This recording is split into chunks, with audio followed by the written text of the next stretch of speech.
João, capítulo 8. A gente vai ler do versículo 12 ao versículo 20.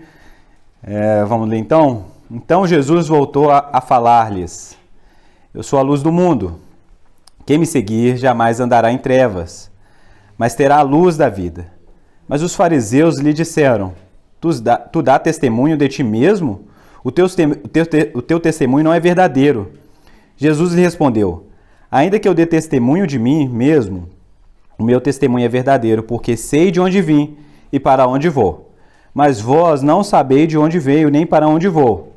Vós julgais segundo a carne, eu não julgo a ninguém. E mesmo que eu julgue, o meu julgamento é verdadeiro, porque não estou sozinho, mas com o Pai que me enviou. Na vossa lei está escrito que o testemunho de dois homens é verdadeiro. Eu dou testemunho de mim mesmo, e o Pai que me enviou também dá testemunho de mim. E eles lhe perguntaram: Onde está o teu Pai? Jesus lhe respondeu: Não conhecei a mim, nem ao meu Pai. Se conhecesse a mim, também conhecereis a meu Pai. Jesus proferiu essas palavras perto da caixa das ofertas, quando ensinava no templo, mas ninguém o prendeu, porque a sua hora ainda não havia chegado. Amém? Vamos orar? Feche seus olhos aí. Senhor, essa é a tua palavra. O Senhor que é a luz do mundo, ó Pai, nós pedimos, ilumina o nosso entendimento, aqueça o nosso coração, para que nós, ao olharmos e ao escutarmos as suas palavras, nós possamos encontrar a vida eterna, nós possamos encontrar direção para essa vida nossa. Que o Senhor brilhe a luz, que a glória do Senhor seja manifesta aqui essa manhã, ó Pai, e que nós possamos receber do Senhor o que o Senhor preparou para nós, ó Pai. Essa é a nossa oração em nome de Jesus. Amém. Amém, gente? Bom, o que nós temos aqui? Versículo 20 lá, né? Eles estavam no lugar onde as ofertas eram feitas, né?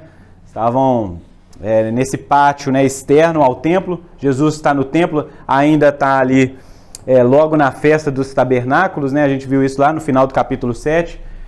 Jesus ainda está na região de Jerusalém, ainda está no templo e ainda está ensinando, né? Lembra que eles estão tentando matar Jesus, estão tentando encontrar uma falha, mas essa falha ela não é encontrada e Jesus continua ensinando, continua falando do reino de Deus, e isso está causando esse desconforto que eu venho falando há muito tempo aí no coração e na cabeça dos líderes do povo judeu, que eram os saduceus, que eram os sacerdotes do templo, os fariseus, que eram esse grupo, né, de rabinos, né, de estudiosos que legislavam a respeito da lei. Enfim, na cabeça de muita gente, Jesus está, como diz aí no ditado da rua aí, né, tá alugando aí um triplex, né? Jesus tá bagunçando a cabeça desse pessoal, porque Jesus está ensinando sobre o reino de Deus, está falando sobre coisas a qual os fariseus não têm autoridade para falar, não falam com clareza, e as pessoas estão escutando Jesus. Então, nesse lugar onde Jesus está, o lugar das ofertas, né? Tinham os gasofiláceos lá, provavelmente é aqui que Jesus vê aquela mulher, a viúva que dá as 2 moedas, provavelmente é nesse lugar aqui que Jesus estava, que essa mulher, ela também fez essa oferta aí. Na festa do tabernáculo, além daquela cerimônia de água, que eles iam lá no tanque de Siloé, pegavam água e derramavam no templo, onde Jesus diz, né, eu sou a água da vida, né? Aquele que vem a mim, vem e beba, né? Porque do seu interior fluirá um rio de água viva. Esse lugar também era um lugar onde se acendiam muitas luzes, né? Então, velas, enfim, era um lugar muito iluminado. Era um lugar que estava claro à noite, era um lugar que, enfim, tinha muita luz. E esse era o cenário onde Jesus diz, isso aqui que está escrito no versículo 12. Então Jesus voltou a falar: Eu sou a luz do mundo. Quem me seguir jamais andará em trevas, mas terá a luz da vida. É no cenário de iluminado que Jesus fala que ele que é a luz verdadeira. Nós temos várias luzes aqui que iluminam esse lugar, mas a verdadeira luz sou eu. E ele usa essa palavra, eu sou, que nos remete a Êxodo capítulo 3, quando Deus se apresenta para Abraão, quando Abraão pergunta para Deus, assim, quando eu for falar com o faraó, e eles me questionarem quem te enviou, o que eu digo? E Deus fala assim, fala que eu sou, te enviou. O eu sou te enviou. Fala que esse eu sou. Eu serei o que serei, é o termo, né? Esse eu sou de Deus, é o eu sou que não pode ser contido no tempo. É aquele que era, que é e que há de vir. É aquele que sempre, né? Aquele que sempre é para os seus. É o Deus de Israel. O Deus de Israel não tem um nome a qual a gente possa falar, defini-lo, mas o nome de Deus mostra a infinidade de quem Ele é. Ele é esse infinito, de que era, que é e que há de vir, que será no futuro. É o Deus que não pode ser contido com um nome só. Não é só isso. Os nomes definem. O que é isso? Um teclado. Então, um teclado é só isso. Não, Deus não cabe dentro de um nome que nós possamos dar. Mas quando Deus se apresenta com o seu nome, Ele dá o seu nome, Ele está... Tanto que a gente não sabe nem o nome de Deus, né? Você sabe o nome de Deus? Não sabe. Porque o nome de Deus foi perdido aí ao longo da história aí, mas e era pouquíssimas vezes invocado por causa do mandamento, não usará o nome do Senhor Deus em vão. Mas você vê. Então, no nome desse Deus, que representa a Trindade, Pai, Filho e Espírito Santo, é que Moisés se apresenta ali, eu sou. O eu sou te enviou. É esse Deus que é grande demais para caber na cabeça do faraó e na cabeça do Moisés também. É o Criador dos céus e da terra, como diz Gênesis capítulo 1. É esse Deus que cria os céus e a terra e que diz, haja luz. Então, eu preciso que você faça as conexões aí com todas essas palavras aí que você está escutando. Está entendendo? Porque a cabeça do judeu do primeiro século estava fazendo essas conexões. É o povo que está vivendo a expectativa. A festa do tabernáculo apontava para o Messias. E o Messias é aquele que é prometido desde os tempos onde o povo peregrinava pelo deserto. Era o Messias que iria estabelecer de fato o reino de Israel, um reino de justiça, um reino de equidade, um lugar onde eles poderiam realmente ter a terra para arar, para plantar. Os inimigos não iriam vir sobre Israel, porque esse rei que governaria sobre Israel é o rei poderoso, Deus forte. Quem se levantará contra eles? O Salmos capítulo 2 fala, né, que as nações, os líderes, os reis, tramam falsamente, né, sem saber o que estão fazendo, tolamente contra esse Deus. Por quê? Porque todos esses reis, eles Deus está tirando os domínios, deu o poder dele, dando a autoridade para o seu ungido, o Messias, para o Davi. Então a festa do tabernáculo é esse momento que nós estamos vivendo aqui. Tudo isso está no coração do judeu, a expectativa desse Messias chegar a qualquer momento. Só que o Messias está lá ensinando no templo deles e eles não percebem. Olha só a contradição. Deus escondeu, parece que escondeu Jesus debaixo dos olhos dos religiosos, eles não conseguiam ver Jesus. Pensa só a contradição. O que era para ser instruído e para olhar e enxergar Jesus não via. Quem via Jesus era o cego. Aquele que não podia ver, o marginalizado, aquele que não era instruído, a ovelha perdida. Percebe só como que Deus trabalha na história, né? Ele vai oferecendo a sua graça para aqueles que não são, para aqueles que não têm uma justificativa própria, não têm onde se gloriar. Então, no centro da mensagem do Evangelho está a humildade. Né? Tá a humildade de reconhecer que a luz brilhou para nós e nós estávamos em trevas, entendeu? E a gente não buscava a luz, como diz João capítulo 1, entendeu? Que essa é a luz que veio à terra e os homens o que não receberam, mas ele deu o que? Poder para todo aquele que nele crê, para que essa pessoa pudesse se tornar o que? Filho de Deus. Então essa confusão do evangelho boa, vamos dizer assim, né? Que você precisa, quando você for ler a Bíblia, você precisa ter todo esse imaginário das profecias, das histórias, história de Israel, história dos reis. Isso tudo precisa estar na sua cabeça quando você lê a Bíblia. Porque se você lê a Bíblia só de um endereço aqui, você não consegue captar toda a mensagem. Tá vendo? Mas a mensagem que esse pessoal está aqui, eles estão captando o que Jesus está falando. Porque quando Jesus fala assim, eu sou a luz, eles estão imaginando o quê? O povo no deserto, e no povo do deserto, o povo caminhando, perambulando no deserto, é o quê? É aquele povo que está indo para a terra prometida, mas quando o sol se põe, o que a gente tem no meio do deserto? Escuridão, né?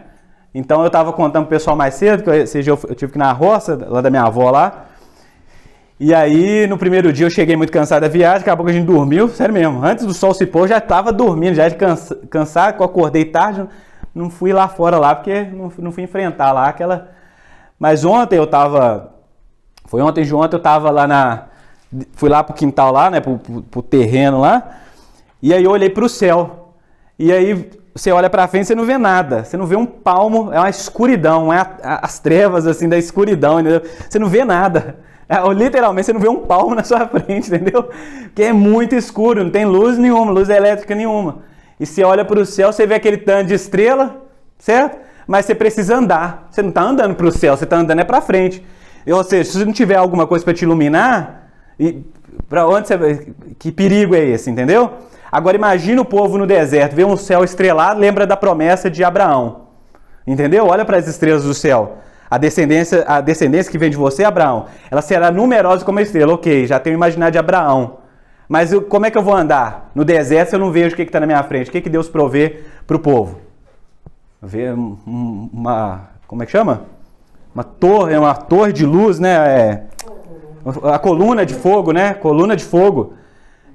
Então Deus então é a coluna de fogo que ilumina o caminho daquele que anda na escuridão. Que é o povo de Israel, percebe isso. E olha só, a coluna é o que ela vai iluminando o caminho. É como se o povo fosse seguindo a Deus iluminado pelo fogo. Tá vendo? Esse fogo de Deus. A palavra que Jesus usa aqui, ó, versículo 12, olha para sua Bíblia aí. Então Jesus voltou a falar-lhes: eu sou a luz do mundo. Quem me seguir jamais andará em trevas, mas terá a luz da vida. Isso é extraordinário. Entendeu? Porque Jesus está falando assim, eu não sou apenas a luz do deserto, eu sou a luz do mundo.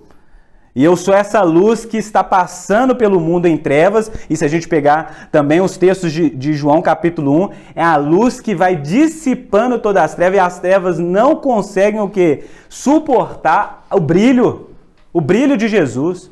E João está tentando mostrar para a gente aqui, desde quando a gente começou a ler esse livro aqui, que Deus... Ele desceu do céu e encarnou. O Verbo se fez carne. Aquele que disse haja luz, está aqui agora, em carne e osso. Ele é a luz dos homens. Ele é a luz do mundo, caminhando entre nós. Ele é uma labareda de fogo, chamando pessoas para o seguir. Vem e me segue, não é o convite de Jesus? Vem e me segue, porque se você me seguir, você nunca mais andará o que? Em trevas. Em trevas. Mas aí Jesus ainda acrescenta algo que é bem interessante aqui, que essa pessoa que o segue terá também a luz da vida. Então não é uma coisa agora só externa que vem de Deus, é algo externo que vem de Deus. Mas agora, nesse seguir Jesus, nesse caminhar com Jesus, Jesus também compartilha o que é a sua luz com os seus discípulos, com aquele que o segue. Essa pessoa também vai ter uma luz.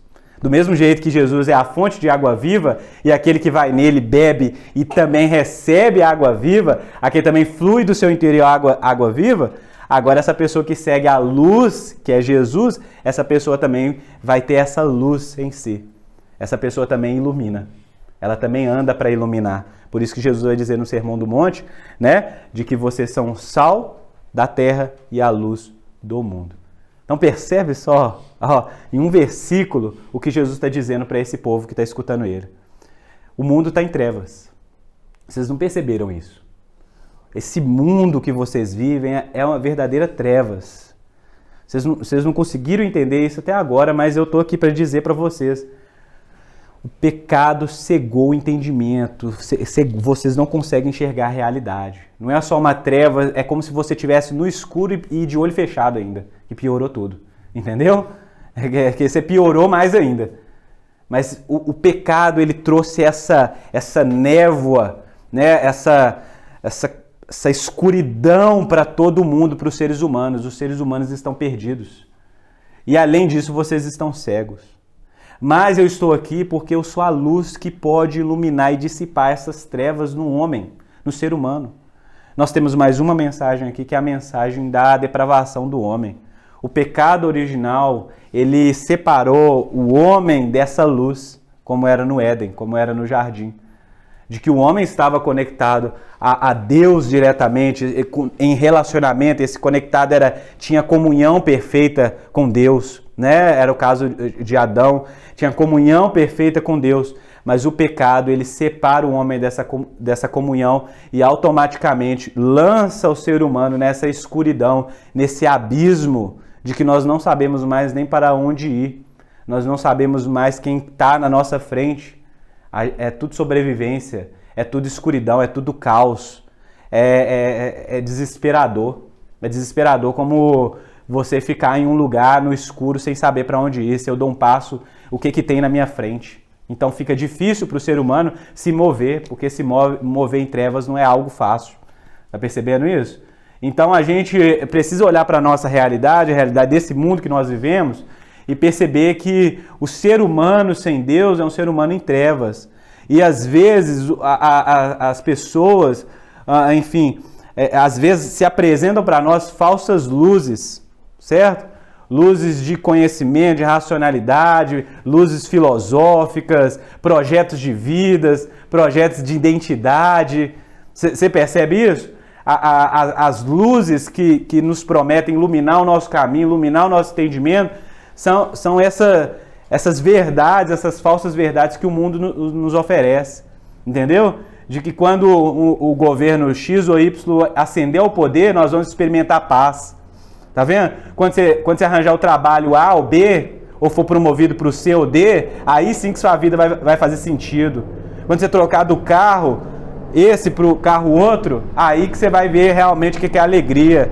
Quando você tiver a mulher tal, aí você está feliz com essa mulher aqui, mas tem uma mulher melhor. Então, quando você tiver com a outra mulher que você acha que é melhor, aí sua vida vai ser realmente alegre. Então, deixa essa daqui que você tinha conquistado aqui de lado, porque essa aqui não vale mais a pena, vai para uma outra melhor a sua vida, entendeu?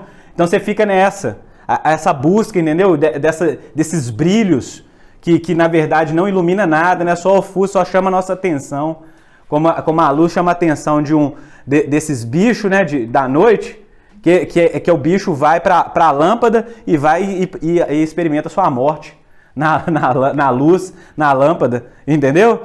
Então é isso, essas armadilhas. Eu lembro que uma vez eu descobri assim como pegava esses bichos de luz. Você colocava uma bacia de água debaixo da lâmpada assim, ó. Aí o bicho olhava para a luz, ia para a luz, aí olhava para baixo, via a luz na água lá, aí mergulhava na água, aí depois você via aquele tanto de bicho morto, aqueles mosquitos de luz, né? E o mundo tá assim. Que aí você começa a seguir um tanto de rastro de luz, dessas falsas luzes, essas falsas verdades, esses falsos projetos de vida, e aí daqui a pouco você mergulha num lugar que você morre. Você tá entendendo? Você cai de cabeça numa coisa, você pensava que ia salvar a sua vida, aí te coloca numa posição pior ainda. Entendeu? O texto aqui está dizendo, a Bíblia está dizendo para nós, somente Jesus é a luz verdadeira, Ele é a luz do mundo. Se alguém quer encontrar entendimento, quer esclarecimento de vida, quer propósito, quer uma direção segura, essa pessoa deve ir para Jesus. Porque essa luz que Jesus não é a luz de morte, entendeu? Não é a luz que mata, que ofusca a vida do ser humano, mas é a luz que dá vida, que leva o ser humano para uma rota segura. Então, a gente precisa entender isso, entendeu? Que o pecado tirou isso de nós, a capacidade de enxergar. O pecado tirou de nós essa luz, né? Esse haja luz que havia no mundo, a gente conseguia enxergar a realidade perfeitamente em Adão. Mas depois do pecado, o mundo se tornou um lugar hostil, não só porque o mundo em si, mas porque nós também não conseguimos enxergar a nossa realidade da maneira correta, através da ótica de Deus, entendeu? Mas aí vem Cristo o quê? Para abrir os nossos olhos. Vem Cristo para iluminar sobre o deserto, para que a gente possa segui-lo seguramente, entendeu? Então você pode ter essa confiança essa manhã, de que Jesus brilha para que você possa caminhar seguro num propósito realmente que faz sentido na existência, entendeu? De que você está nessa jornada para Deus, onde Deus ilumina essa realidade, onde nem tudo agora é mais... Por isso, para o cristão, nem tudo é trevas mais, entendeu? Mesmo que ele experimente o mal, ou experimente situações ruins, ainda existe uma luz brilhando ali, entendeu? Faz sentido. Ele ainda consegue ver as cores que a luz ajuda, entendeu? Você tem uma luz boa, você consegue ver o objeto corretamente, você consegue enxergar a realidade, entendeu? Mesma coisa você tentar enxergar, ler com a luz desligada aqui, você não consegue juntar as letras para formar palavras, né? Aí você vai, caça um sol ali, caça uma luz e consegue ver. É Deus brilhando esse evangelho na nossa vida para que a gente possa enxergar e ler a realidade de maneira correta. Percebe isso? Então, o verdadeiro evangelho, ele joga luz sobre a nossa vida. Não deixa a gente em trevas. A gente leu aqui Salmos 27, aqui, entendeu? Justamente essa realidade que Deus é a nossa luz. Entendeu? A gente vê isso várias vezes na Bíblia, né? De que lâmpada para os meus pés e luz para os meus caminhos é a palavra de Deus. Você está vendo? Então o objetivo, essa linguagem de luz, de trevas, ela está aparecendo o tempo todo nas Escrituras e João tá resgatando essa linguagem aqui para mostrar para nós, seus leitores, de que nós estávamos em trevas, mas Jesus é essa luz que brilha para nós. Entendeu? Então é uma alegria. É igual quando antigamente, agora não tem mais isso não, né? Uns 10, 15 anos atrás eu lembro que eu morava ali perto da cidade, ali no bairro São Cristóvão. E aí, dava um apagão. Aí a cidade mesmo, o centro da cidade apagava toda, assim, apagava o bairro mesmo, com aquela escuridão. Aí de repente voltava a luz. Aquela emoção, aquela felicidade, né? Melhor do que um gol do Galo, né? Então era aquela coisa, a gente ficar feliz, por quê? Porque a luz voltou, entendeu? Porque a vela já estava acabando. O povo gritava, porque a vida... O pessoal até começar a conversar, né? Porque acabou tudo. Então... essa alegria da luz chegando para nós, entendeu? A gente estava em trevas, um verdadeiro apagão, mas aí a gente experimenta a luz do Evangelho, entendeu? A grande discussão que vai se seguir aqui agora é dos fariseus, né? Lá no judaísmo do primeiro século a gente tinha alguns grupos, né, de autoridades, pessoas. A gente tinha os fariseus, né? Como eu disse bem, era feito por rabinos, estudiosos da época, legisladores da lei. A gente tinha os saduceus, que era aquele grupo que ficava no templo, né? Eram sacerdotes ali, às vezes até ilegítimos, entendeu? Que cuidava do serviço no templo, entendeu? E a gente tinha, por exemplo, a comunidade dos essênios, né? Que era uma comunidade de judeus que falaram assim, não, esse mundo não serve mais, esse mundo está em trevas, então eu vou para o deserto, porque lá a gente vai fazer uma comunidade só de gente santa, assim, a gente vai estudar a Torá de verdade, vamos aprender realmente o que Deus quer, entendeu? A profecia diz isso, né? Que a luz de Deus vai brilhar no deserto, então vamos para o deserto, entendeu? Então a gente tinha esses grupos de pessoas, assim, de autoridade, cada um com a sua visão da realidade, tentando governar as pessoas. Então você percebe bem que Jesus chega justamente nesse ponto aqui e ele fala assim, gente, acabou, eu que sou a luz. Entendeu? Vocês têm que olhar para mim, a salvação está aqui. E a salvação não é simplesmente olhar para a luz, mas é um relacionamento com essa luz, entendeu? Por isso o chamado de Jesus, vem e me segue, entendeu? O que é isso? É crer no Evangelho. Crer no Evangelho, que nem eu disse aqui na semana passada, não é crer igual os demônios creem. Você sabe como que o demônio crê em Deus? Em Jesus? Sabe que o demônio crê em Jesus, né? Ele crê em Jesus assim, Jesus realmente é o Filho de Deus, tem autoridade para me expulsar para porco, para tudo quanto é lugar. Enfim, vai chegar a minha hora, eu sei que ele tem autoridade, eu sei que ele é filho de Deus, eu sei que ele tem capacidade de fazer tudo. Só que eu não quero me associar com ele, entendeu? Eu sou inimigo dos planos dele. Então eu sei quem ele é, sei o que ele é capaz de fazer, sei o que ele fez, mas eu não quero me relacionar, me envolver com esse Deus, com esse Jesus, entendeu? Essa é a fé dos demônios. Inclusive eles até tremem diante da presença de Deus, né? Mas a fé do cristão é diferente. A fé do cristão, ele olha para esse Deus e ele quer se relacionar com esse Deus. Ele sabe que ele é pecador, isso é um problema. Como Isaías na visão que ele teve, né? De que ele vê a glória de Deus, a orla do manto de Deus, e ele fala assim, ai de mim que sou pecador. Mas aí ele recebe o quê? Perdão dos seus pecados, né? A tenaz do anjo que vai na sua boca. E aí ele o quê? O que eu faço agora? Porque a minha vida foi restaurada. Então eu sei que toda vida que é restaurada agora ganha um novo propósito. Antes eu estava condenado à morte, entendeu? Eu era inimigo de Deus, mas agora que eu fui perdoado, o que tem para fazer agora, entendeu? Qual é o próximo passo? E aí Deus então dá uma missão para Isaías. A mesma coisa acontece com o cristão verdadeiro, entendeu? Consciência do pecado, a luz brilhou. Luz brilhou na sua vida. O que você percebeu? O quanto pecador que você era, que você não percebia, estava escuro, entendeu? Você não via as imperfeições em si mesmo. Mas agora que a luz brilhou, entendeu? É aquele negócio, se você não tem espelho, meu amigo, você anda descabelado. Ué. Se você não consegue se ver, se você não tem luz para ver, se você tá sujo, se você tá limpo, sua roupa tá... eu tava na roça lá, vocês viram meu carro ali fora, ali, né? A sujeira. Então eu tava naquela sujeira ali, entendeu? Só que aí você vai naquela poeira, naquela terra ali, você não percebe que você vai se sujando, entendeu? Quando você olha que você tá todo marcado, você fala assim, meu Deus, eu não caí no chão nem nada, mas tô sujo até nas costas, entendeu? Quando brilha a luz, você percebe a sujeira que tá em você. Então, é isso que o Evangelho faz. O Evangelho, ele brilha essa luz, a gente olha para a luz e fala, coisa maravilhosa, coisa linda, eu quero isso, mas aí quando eu olho para mim, eu vejo assim que eu tô inadequado diante dessa luz, entendeu? Eu também tenho que ser limpo. Então, você sabe que tem pecado em você. Além disso, né, a luz do Evangelho ela também revela o quê? As trevas que estão em nós, dentro de nós. Algumas pessoas falam assim, esse negócio do Evangelho não é fácil não, seguir Jesus não é fácil não. É realmente, viu? Assim, é para todo mundo mesmo, Deus oferece isso de graça, mas quando você começa a caminhar, fala a verdade, compromisso com Deus e tal, as coisas não começam a apertar pro seu lado, você começa a ver que é mais difícil do que você pensava, né? E aí muitas pessoas chegam para mim e falam assim, além de ser difícil, tá tudo bagunçado a minha mente bagunçou toda, né? Aí você tá falando assim, não, o Evangelho traz esclarecimento, traz luz, a pessoa começa a descobrir a verdade do Evangelho, fica com a cabeça, meu Deus, é coisa demais para associar, eu não vou dar conta de saber isso tudo não. E aí eu falo para essa pessoa, não é que o Evangelho bagunçou, é que o Evangelho acendeu a luz e você viu a bagunça que estava aí dentro, entendeu? Então quando você chegou lá na sua... É como se uma casa tivesse sem luz e os móveis todos fora do lugar, que a sujeira, janela suja, pia para lavar, né? Aquelas vasilhas para lavar, você viu o chão encardido, entendeu? Só que você estava na escuridão, é que não te incomodava. Mas aí alguém acendeu uma luz lá dentro da sua casa lá, você viu que o móvel estava no lugar, a sujeira da janela apareceu. Aí que isso exige de você? Você já viu que aquilo está errado, você começa a arrumar a casa, entendeu? E arrumar a casa dá trabalho. Entendeu? É o processo da conversão. Quando nós nos convertemos e essa luz do Evangelho brilha em nós, a gente começa a mexer nas coisas aqui dentro que estavam fora do lugar. E aí o que acontece? Dá trabalho.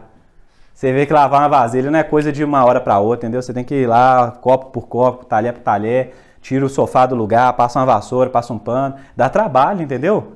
E dá trabalho. Então, quando essa luz do Evangelho brilha para nós, no convite, vem e me segue, a gente começa a perceber os pecados que estão em volta, né? O que a gente consegue ver, e a gente começa também a arrumar as coisas internamente. Então, os sentimentos, as concepções, as ideias erradas, entendeu? Os hábitos, aquelas coisas que a gente fazia no passado, entendeu? Antes de converter, que a gente fala, não, isso ainda está aqui. Mentira, inveja, todo aquele tipo de pecado que você sabe que tem mais de nome que a gente não consegue nem nomear tudo. Mas é isso, aí você precisa de uma vida toda para você, através da luz do Evangelho, ver o que está de errado e buscar conserto em Deus. Você chegar para Deus e falar assim, Deus, ó, isso aqui, eu até coloquei esse sofá no lugar, mas essa louça aqui estava no chão quebrado, então o que eu faço com isso aqui? Aí só pela graça de Deus mesmo, para consertar, entendeu? Então é isso que o Evangelho faz com a gente, ele ilumina, essa luz de Jesus brilha para nós, entendeu? E qualquer tipo de luz que não nos leva à mudança não é luz verdadeira, entendeu? É por isso que a gente está cheio desses evangelhos aí fora, aí nessas igrejas, na televisão, um evangelho que ele só agrega na vida que já é boa. Que isso? Não existe isso. Quando a luz do Evangelho brilha para nós, a gente percebe como que a gente andava em trevas no passado, entendeu? Que a gente precisa de uma nova vida. E uma nova vida é vida do zero, assim, resetar tudo, começar tudo de novo, entendeu? O Evangelho não é acréscimo.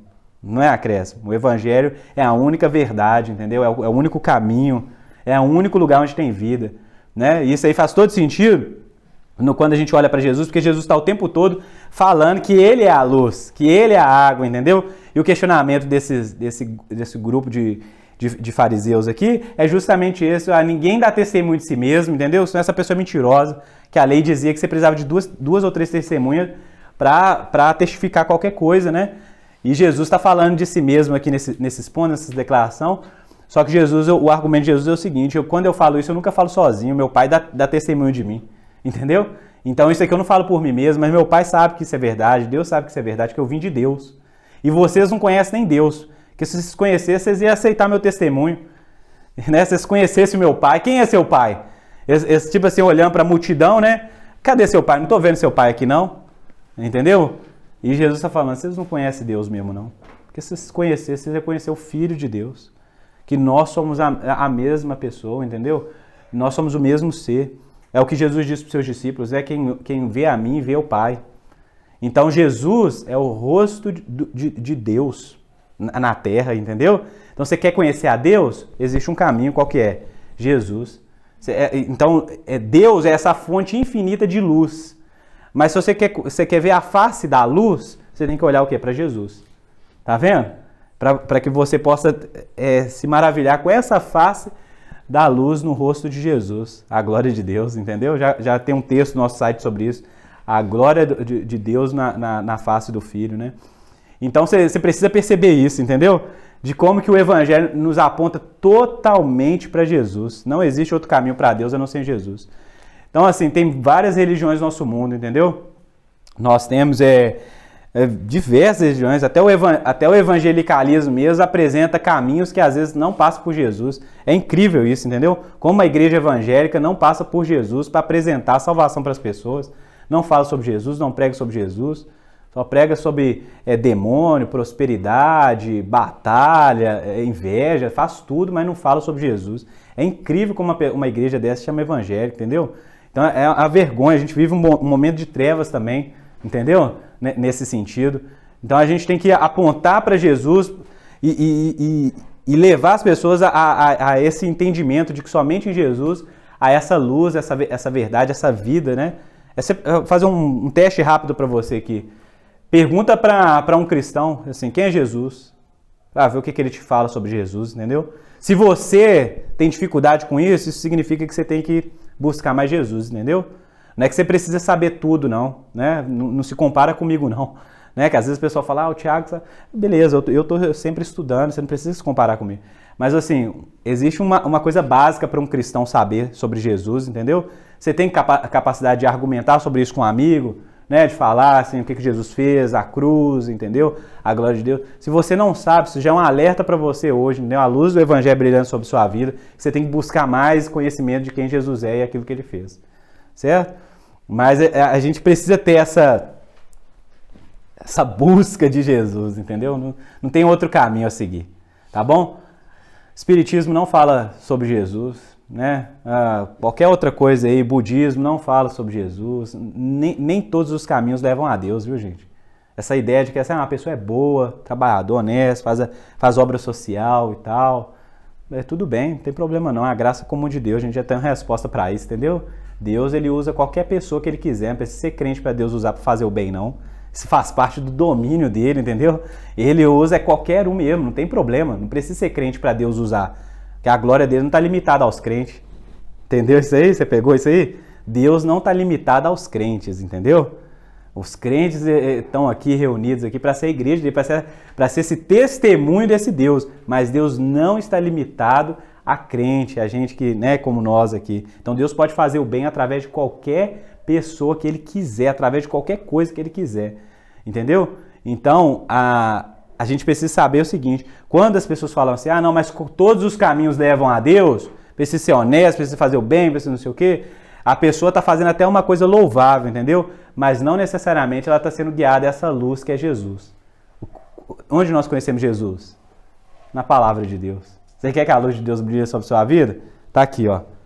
Começa a ler isso aqui, começa a orar sobre isso aqui, começa a entender o que Deus quer te revelar. Porque Deus escolheu um caminho para revelar Jesus para você. Qual que é o caminho? Através das Escrituras. Guardou um texto, né? Vários textos, várias histórias, cada história de um gênero literário, né? Mas todas essas histórias aqui, elas apontam o quê? Para esse Cristo que está na terra iluminando o mundo, as trevas dos homens. Entendeu? É muita coisa, né, para você associar nessa manhã, né?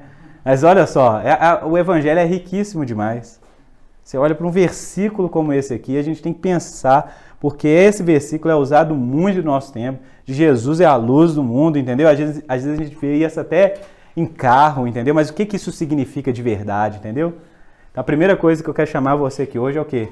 Para que Jesus possa ser a luz na sua vida, tá bom? Que você olhe se existe algo em você que precisa ser mudado, transformado. Alguma sujeira aí na sua roupa, alguma bagunça aí na sua mente, no seu coração. Que o Evangelho possa brilhar sobre a sua vida aí, para que você possa encontrar esse caminho, essa labareda de fogo queimando na sua frente aí para você seguir a Deus com os seus caminhos iluminados, ter um propósito, né? Segunda coisa que a primeira leva à segunda é que você possa ser uma luz também nesse mundo de trevas. Isso aqui é óbvio, gente. O mundo precisa provar da vida e do evangelho que nós cremos, certo? O evangelho vai nos levar a manifestar nesse mundo as obras de Deus, dissipando as obras do inferno. Então você precisa ser uma pessoa que frutifica em toda boa obra. Lembra que eu falei sobre generosidade aqui no nosso momento de oferta? Você precisa ser essa pessoa generosa. E às vezes você faz só financeiramente. Não, generosa é aquela pessoa que está sempre se doando. Você está entendendo? Está sempre se oferecendo para esse mundo. Existe algum sofrimento que eu possa amparar? Então deixa eu me envolver. Existe alguém envolvido em mentiras e essa pessoa precisa de ajuda, está pedindo socorro? Então deixa eu ir lá. Então é essa pessoa que está se envolvendo com essas trevas que nós vivemos, entendeu? E brilhando a luz do evangelho ali dentro, entendeu? Então o nosso mundo carece disso, entendeu? Carece de pessoas generosas, pessoas que se doam, entendeu? Em causas, sejam elas sociais, sejam causas humanitárias, seja se disponibilizando para pregar o evangelho, para ensinar o irmão mais fraco na fé, abrindo a sua casa, entendeu? Para receber pessoas. O nosso mundo precisa disso, entendeu? Experimenta fazer isso, abre a sua casa lá para receber pessoas, prepara um café lá, prepara uma janta, entendeu? Chama a pessoa para prosear com você lá, bater papo, faz uma oração simples, compartilha um pouco do evangelho com essa pessoa, você vê a diferença que isso faz no mundo, entendeu? Você vê alguma necessidade à sua volta, se envolve com aquilo dali, não passa assim, né? Não passa de qualquer maneira não, se envolve com aquilo dali. Não estou falando para vocês tentar mudar o mundo todo, não muda o mundo todo não, muda a realidade em que você vive, que você está inserido no seu trabalho, entendeu? Parente seu, enfim, tem alguma criança que está perto de você que não sabe ler, não sabe escrever, se envolve com isso aí, entendeu? Tem alguma pessoa perto de você que você possa fazer alguma coisa, se envolve em testemunho de que você é servo de Deus, que você está ali em nome de Deus, em nome de Jesus, entendeu? Qual que é o motivo que te trouxe aqui? Jesus, porque a luz dele brilhou para mim, se eu puder brilhar a luz agora em outros lugares, eu vou brilhar. E fazer isso tudo pregando o evangelho, trazendo a verdade do evangelho, convocando seres humanos para ir para essa luz que é o próprio Deus. Percebe isso, gente? Então é essa comunidade que a gente precisa ser, a comunidade de fé. Né? Então o amor precisa ser uma característica em nós, por quê? Porque o amor ele nos leva a esse serviço, né? Esse sacrifício pelo outro. Então uma comunidade que vive realmente o amor do evangelho, você vai ter essa característica mesmo, entendeu? Dessas pessoas se importando uns com os outros, entendeu? De convidando, de orando um pelo outro, de não deixar ninguém padecer. Ninguém pode padecer do nosso lado, entendeu? Sem que a gente se envolva, entendeu? Esse mundo está em trevas e a gente vai deixar as trevas tragarem quem está do nosso lado? Não pode. Porque Jesus, ele viu o sofrimento da humanidade e se envolveu com esse sofrimento. Amém, gente?